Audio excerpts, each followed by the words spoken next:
voices with over 70 years combined experience.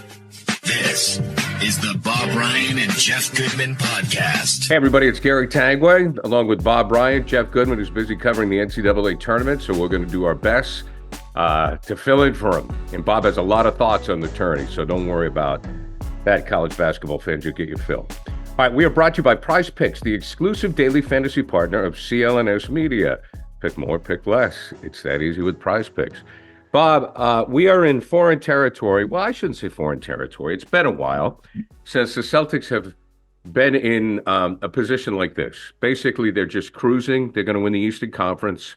They're going to coast right into the playoffs. So when it comes to talking to the Celtics or talking about the Celtics, what do we do now? I think it's very clear, and Joe Mazzulla has made it clear, that number one, maintenance of the fragile people, starting with Porzingis and continuing the procedure with Horford. You've got to deal with Holiday and so on. But the point is, we're also working in new people. They picked up Tillman rather than starting Hauser in this victory over Detroit on Friday night. He started Tillman and got some useful service out of him. We like what we've seen of him. He is what he is. He's not a star. He's a classic role player. He's a role player, and he gets it. Apparently, he's comfortable with that. He has no delusions of athletic grandeur. He knows he's an NBA player who has certain level of skill, and he's a good team guy, apparently, and that's great to hear. That's exactly the kind of guy that they needed and wanted. They don't want a guy that's going to come in and disrupt things. Okay, so it's a matter of mix and match and experimentation, and meanwhile, you even can win without Tatum last night because Brown has he'll never silence all the critics. Okay, let's just get that straight. The price tag on him, he shouldn't be the highest paid player in basketball. It's circumstantial. It'll end next year, but people won't give. He has the can't go to his left thing and dribble into traffic. He's better. He's doing. Let's see how he does in the playoffs. But meanwhile, he's really playing well, and he's shooting great. He's shooting. My God, he's 50% for the season. So this is not just on twos. This is including threes, and he's playing very, very well. But as I said, he'll never as long as he knows that he'll never silence the critics, right? And just goes about his business. I think it's going to be fine. Meanwhile, it's not his fault. He's the highest paid player. No, it's not. But exactly, it's not. It's it's a nice luxury, good for him, but it's not his circumstantial. Fault. And finally, not finally, but White continues. What do we say? We're running out of. We're just so used to what he does every night now, and I still continue to be amazed at how easily he was to get. What a great move that was. I had no idea, none, that he was that good. Sure. Or anything like that. Nothing.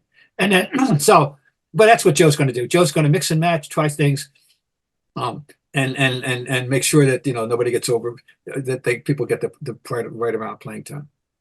Doesn't this remind you of Celtics teams of the past that were contenders for championships, where I'm just thinking about the 60s into the 70s and the 80s, and when you talked about the role players, even in 07, we saw role players like Eddie House, James Posey, and finally P.J. Brown. The final piece of that puzzle was P.J. Brown.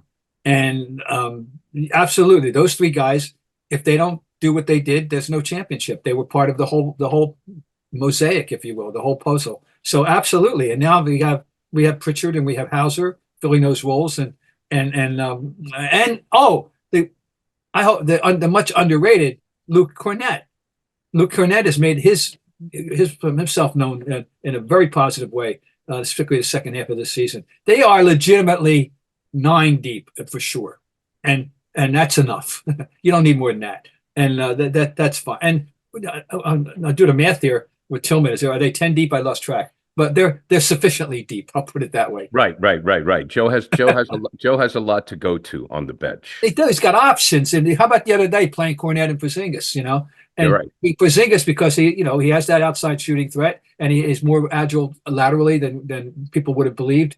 Defensively, he's not necessarily a liability covering a guy 4 or 5 inches shorter than he. So they've got a lot of options. So in that sense, I know one thing that must be the envy of all the league, the envy of other coaches is that backcourt, and the cerebral nature of that backcourt. Now That's why, as an alarmist, the Holiday thing bothers me. Oh, I worry. You want him. You have to have him, and it's definitely. But they're downplaying it. We'll see. They're downplaying it. It's getting better. Okay. But in 4 weeks from now, he better be ready to go.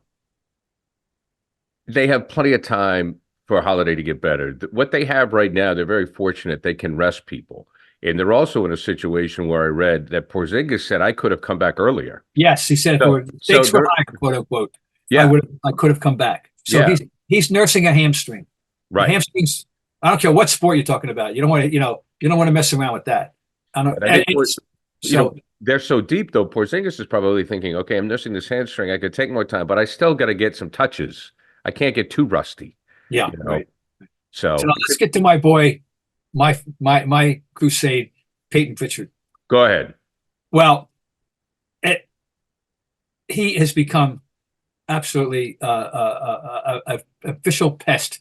He's become Brad Marchand without the of basketball, without the nasty stuff.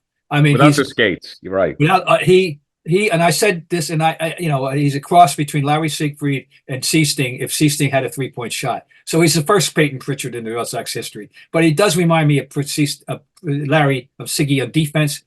He's a dogged defender. And my favorite observation, if you will, about him is, and would you not agree, he seems to be good for at least one great sneaky offensive rebound every single night.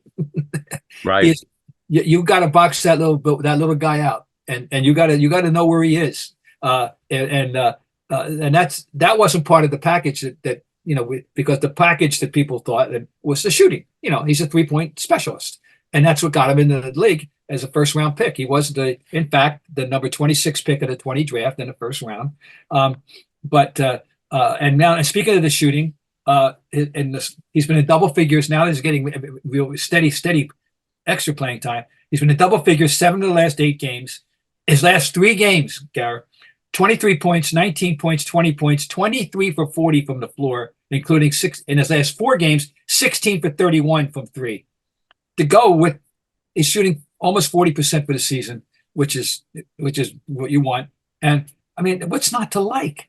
You gotta like. He is what he is. He's 6'1", if he is that. But he has become a major asset to this team. And you don't ever mind seeing him on the floor, and that'll help him get over this period with Holiday to a degree. Now they got down the road. They got a super silly road trip. A lengthy road trip coming up, and we'll see how that handles. But right now it's extraordinary. They are 6 games up in the loss over the next team in the league. I know, yeah. To be OKC, and 6 games in the loss on March 23rd over the league, not the conference. Now, one thing you were talking about earlier about comparing the good old days and all that, the big in the Big Three era, and the original Big Three era, in the Bird Parrish McHale era, there was always Philly, and Philly would be right with them. 40 years ago today, Philly would be right with them. In fact, 40 years ago was the year. That's 84. So, and from 80 to 85, Philly was right with them. But there's nobody right with him right now in the conference, But Milwaukee has excuses, and I don't reasons, injury reasons, and I still don't be cavalierly dismiss them when the playoffs start. Please don't, anybody. But I never could have foreseen this kind of a spread. No, that they would spread the Eagle league. This no. We knew we were going to have a good season, but whoa, this is now. I got to remind you, the winningest Celtic team in history did not win the championship. The winningest team in NBA history did not win the championship. So this is the NBA's equivalent of the President's Cup, folks. Just get this in your head. If you buy sport, you dual sport people that know the Bruins history. Winning that, it's all well and good, and they're going to be the number 1 seed. It ain't no guarantee, and so I always say enjoy this ride. And then when the playoffs come, you put on your playoff hat and get in your playoff mode, put on your playoff face, fine. But just enjoy what you're seeing, because nobody deserves this. No fan set deserves this. Nobody does, but we were blessed to have it. Football season may be over, but the action on the floor is heating up. Whether it's a tournament season or the fight for a playoff home court, there's no shortage of high-stakes basketball moments this time of year. Get in on the excitement with Prize Picks, America's #1 fantasy sports app, where you can turn your hoops knowledge into serious cash. Testing my skills on Prize Picks this season is the most exciting way to play daily fantasy sports. If you have the skills, you can turn $10 into $1,000 with just a few taps. Prize Picks is really simple to play, and I can make my picks and submit my entry in less than 60 seconds. Download the app today and use code CLNS for a first deposit match up to $100. Use the code CLNS for the first deposit match up to $100. Pick more, pick less. It's that easy.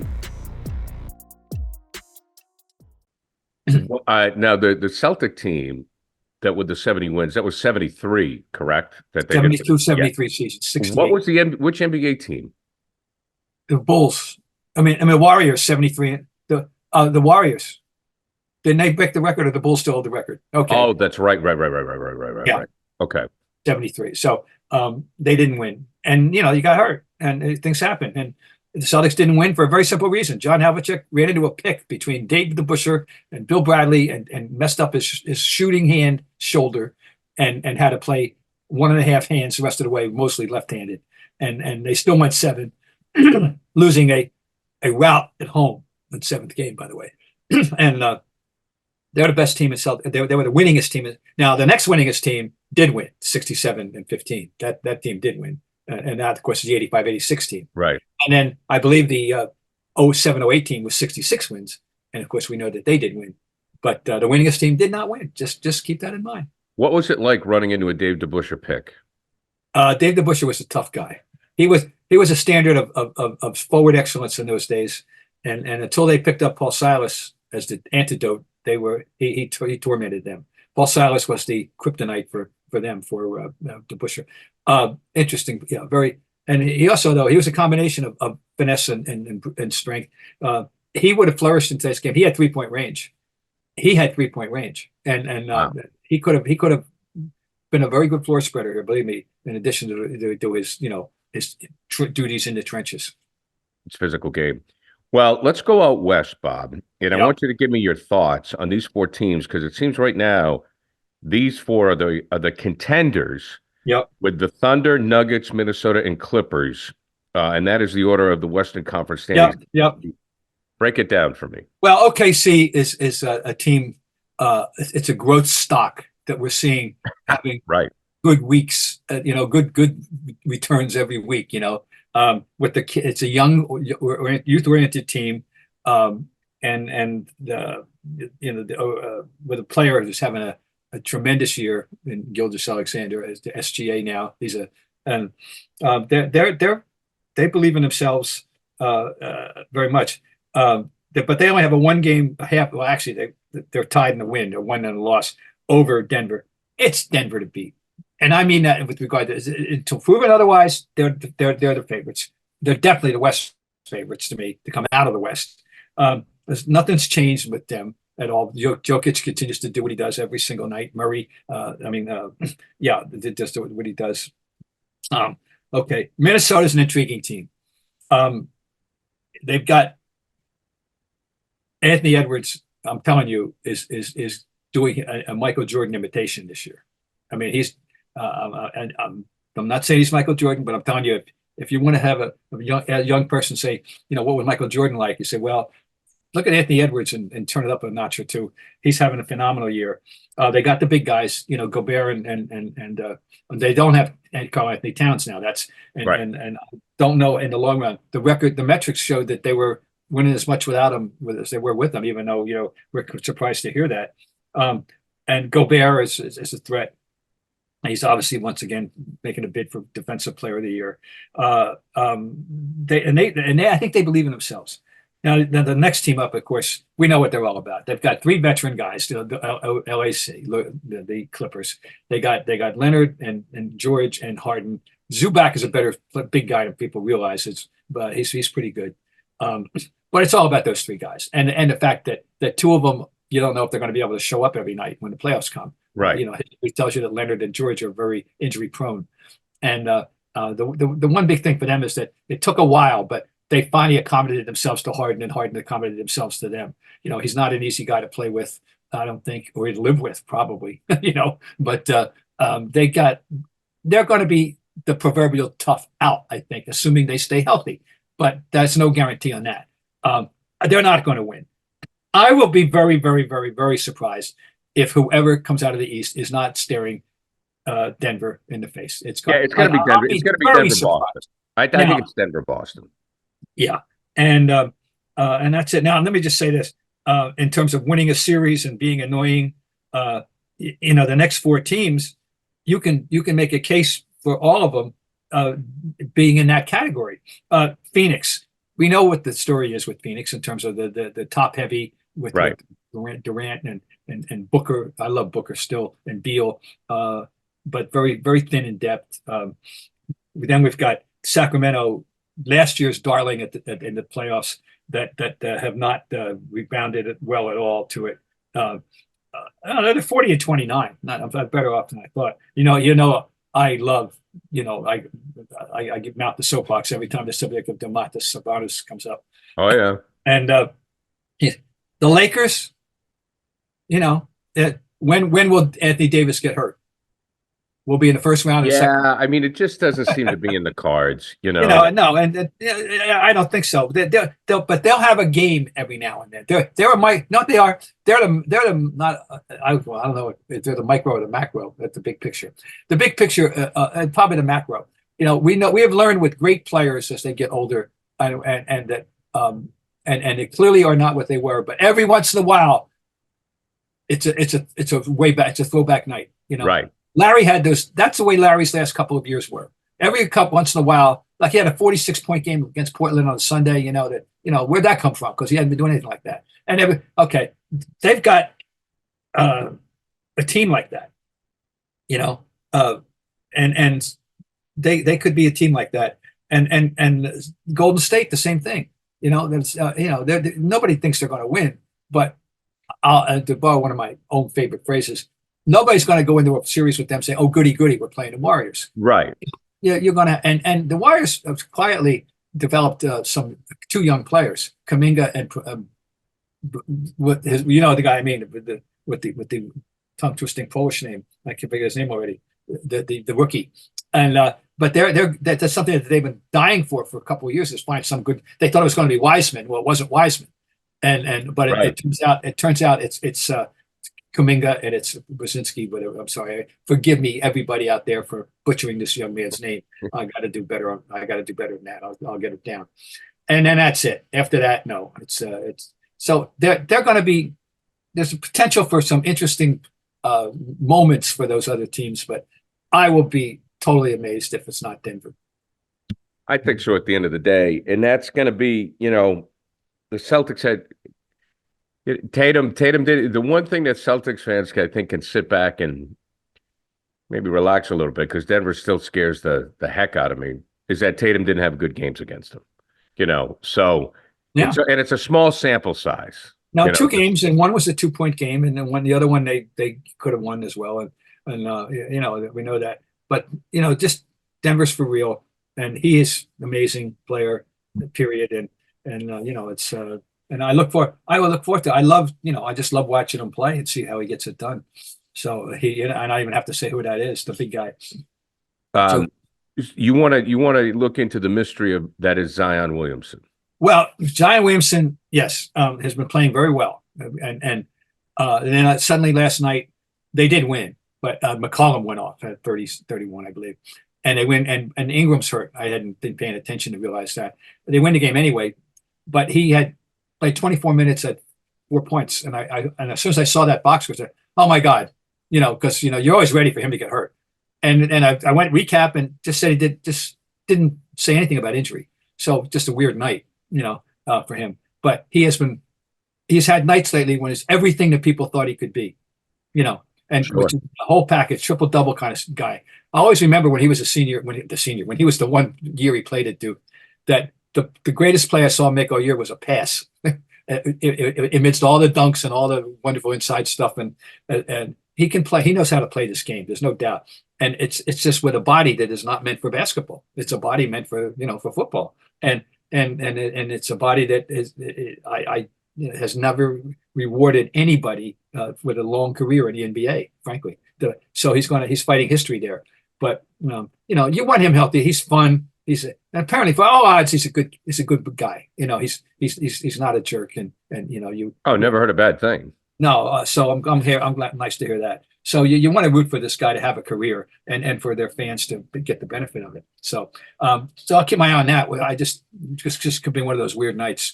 I just hope he's not hurt. Look, when you're hiring for a small business, you want to find quality professionals that are right for the role. Not just anybody. That's why you have to check out LinkedIn Jobs.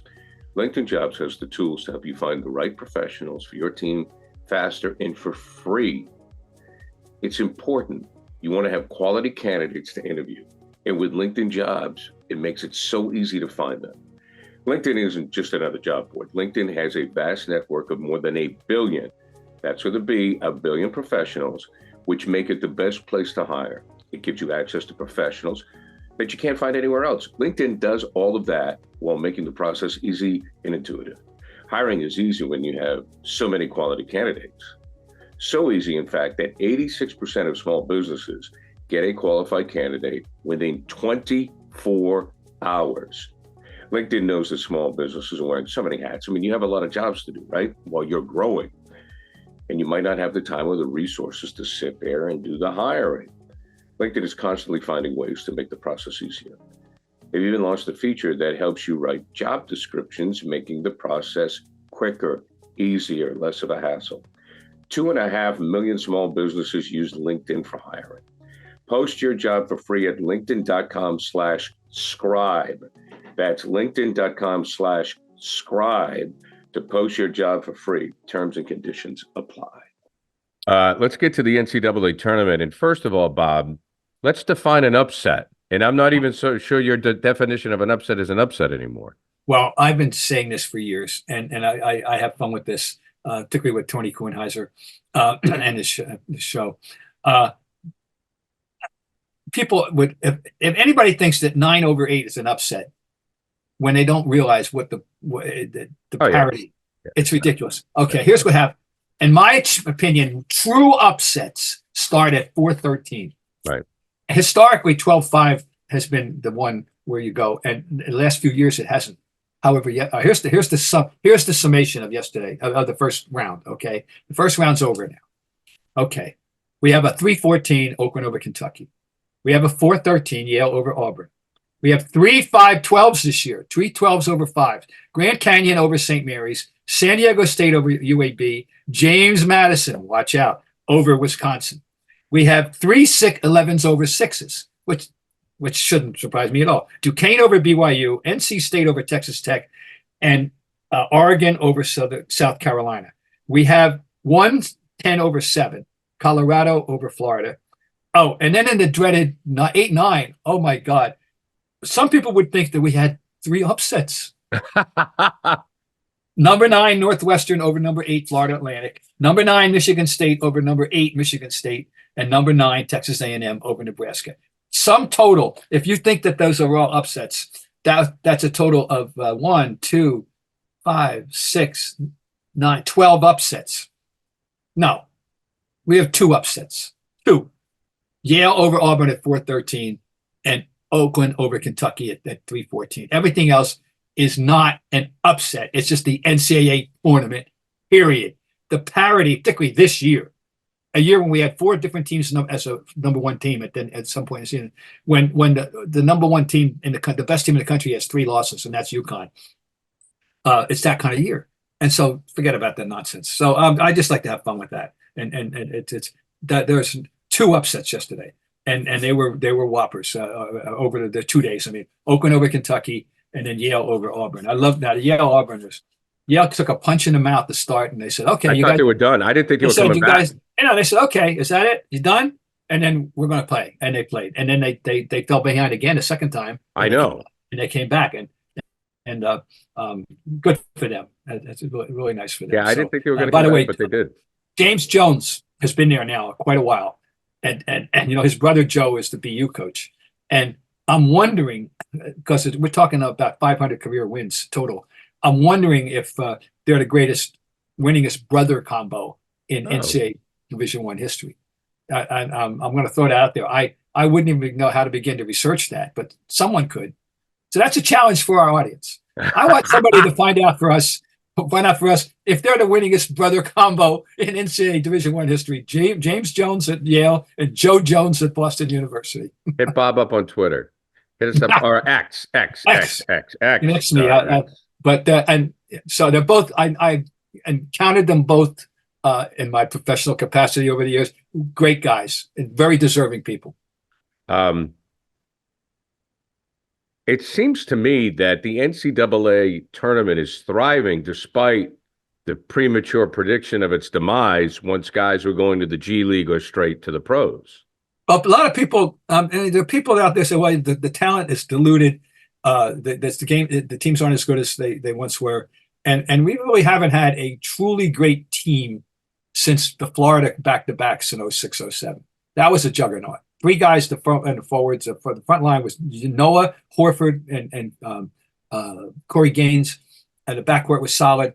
And they won back-to-back. And, of course, Noah famously came back and for senior year, second year, and rather than turn pro.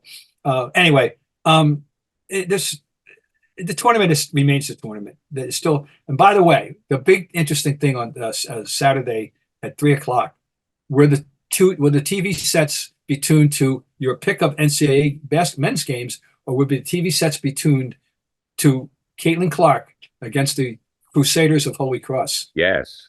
And I'll tell you right now, I'm sign me up for. I'm going to start out for sure. I'll flip, but my anchor is going to be until if a game gets out of hand. Okay, fine. But I'm checking in with Caitlin Clark and Holy Cross. If only because. And I'm sure our colleague Dan Shaughnessy will be as well. Oh, absolutely. It was nice to see in the Boston Globe that Mr. Shaughnessy is well on his way back to being 100%. And if anyone doesn't know, we're referring to the column Dan wrote on the Patriots and the series that was on Apple TV. He's still doing his 98 on the black. Don't worry, he's feeling better. He's fine. He's feeling doing better, fine. And he couldn't let it go, and that's great. Good to see. We don't want some watered down version of saying nice things all the time. We want the real Dan Shaughnessy. It's true. Absence makes the heart grow fonder. To me, with all of the and I talked to Dan about it. I said, look, Belichick had his version on NFL Network. It was great. Brady had his thing on ESPN. It was great. The Crafts had their thing. Fun to watch, great. And, with me, it's like, to me now in the media, politics, sports, everybody has their version. And it's kind of up to you to pick which one you want to go with, right? I mean, it's true. Be careful now. You don't want to get involved in alternate facts, though. No, that's right. You don't want to get involved. You got to draw the line somewhere. You don't want alternate facts, quote unquote. Okay. You don't want alternate facts. But I said to Dan, where would we be without Shaughnessy? I mean, I'm serious right now. I mean, there's nobody that does what he does. Dan, he's like our watchdog. He is. And I don't have that in me to do that. But I've taken people to task, of course. But there are people that think I got Al Skinner fired. That's such a joke. They didn't need me. And that's fine. But no, Dan, he has a vision of what a columnist should and ought to be, and he's a wonderful writer. And he's a treasure. Whether you agree with him or not, he's a must read, and I'm glad he's back. All right, well, on his way back. All right, Bob, always a pleasure, my friend. I don't know when we're going to see Mr. Goodman again. No, well, he's but now I'll just say I'm looking forward to. By the way, next weekend we have a Boston regional, so I will be in attendance. All right. Next Thursday and Saturday at the Garden, we have a regional, and so the tournament. Well, I'll just leave you with this. The team to beat is still the team to beat. It's UConn's to win or lose, ultimately, I believe. There you go. Bob Ryan, thank you, my friend. Ryan Tanguay, Goodman, who is on assignment big time at the NCAA. Brought to you by Prize Picks, the exclusive daily fantasy partner of the CLNS Media Networks. Pick more, pick less. It's that easy with Prize Picks. Bob, until next week. All right, good, Gary. We'll talk.